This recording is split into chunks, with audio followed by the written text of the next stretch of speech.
2025 has been a great year for horror, and I'm happy to report that Black Phone 2 does not disappoint.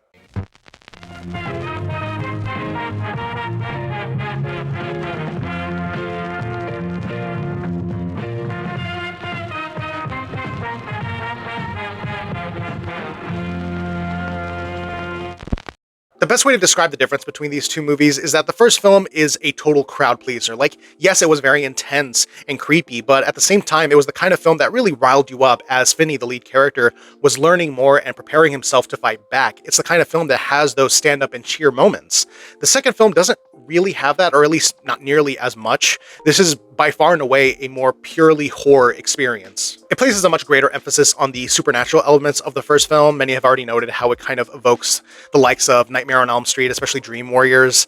But Scott Derrickson and his usual collaborator, C. Robert Cargill, know how to take those influences and turn it into something that is fully their own. Overall, it's a much more haunting film. It's the kind of film that really lingers with you because it's much more emotionally impactful. When I say this is more of a pure horror experience, it's because of just how emotionally distressing so much of this is, because it does a wonderful job at really putting you in the headspace of the characters. You really get to feel and sit with their pain, their exhaustion, the lingering trauma of what they experienced in the first film, as well as the grief that the two main kids continue to feel over the loss of their mother.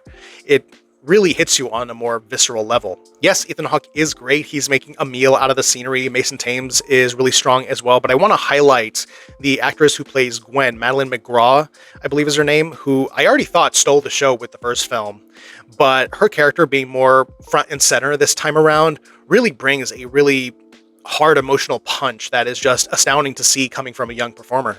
And man, I'm just a sucker for those moments when Scott Derrickson pulls out his 8mm film camera, which in this movie indicates the sort of dream world that Gwen finds herself in. It's sort of this dimension that is kind of outside of time that offers visions of the past, the present, and the future. And it really allows him to pull off some truly gnarly imagery. When that film grain hits, I am just totally locked in. I do like Scott Derrickson as a filmmaker. I find him very fascinating, but I wasn't really expecting a whole lot out of this because The Black Phone didn't seem like a movie that invited sequels. But I was very pleasantly surprised by just how much this rocks. So those are my thoughts on The Black Phone. Oh, just Black Phone, no the. It's cleaner that way. Black Phone 2. So if you've seen the film, then feel free to let me know what you thought of it in the comments.